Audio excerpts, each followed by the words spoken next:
The girl who woke up in a coffin, screaming. In 2010, in a quiet village in Honduras, a young girl died after collapsing in her home. The funeral was held the next day. She was buried in her white dress in a sealed coffin. But the day after her burial, people began hearing noises, screams, from underground. Her parents rushed to the cemetery, dug up her grave with their bare hands, and what they found when they opened the coffin will haunt them and you forever. Her name was Neysi Perez, a 16-year-old girl from La Entrada, Honduras.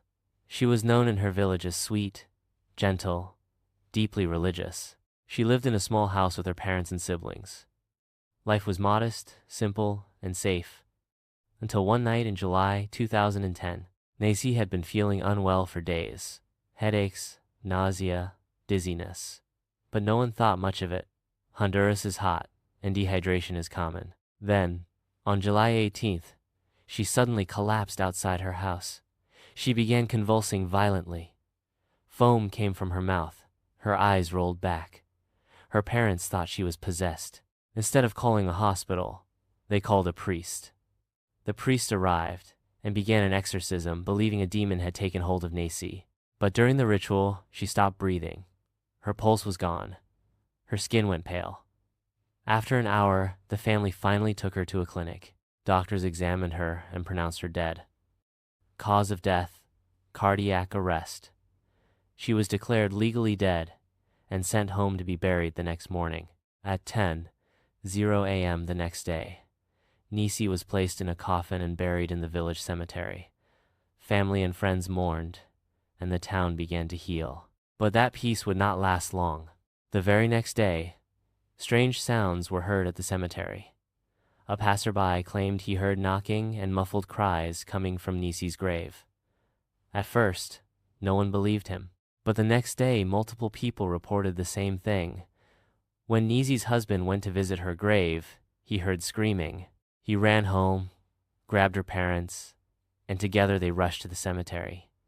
What happened next was caught on video. In broad daylight, with shovels and their bare hands, the family dug up Neysi's grave. After nearly 30 minutes, they reached the coffin, and what they found was horrifying. The glass panel on her coffin was shattered. Her fingertips were bloody, her face was scratched, her nails broken. She had bruises on her forehead, and her mouth was open, as if frozen mid-scream. She had tried to claw her way out. She had been buried alive. They rushed her to the hospital. Doctors tried everything: CPR, adrenaline, oxygen, but it was too late. She was now really dead. Official cause of death? Asphyxiation. Not from her original collapse, but from being trapped in a sealed coffin, underground, with no air. In other words, she survived the first time, but was killed by the very people who were trying to say goodbye. How could this happen? The medical staff who first declared her dead were criticized harshly.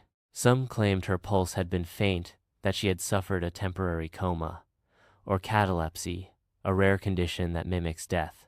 Others pointed fingers at the family, saying that their belief in demonic possession delayed proper care. But the truth? No one really knows when she died, only that she was alive, in the ground. Since her second burial, people who visit Neysi's grave say they sometimes hear soft crying at night. Her story became national news, then international.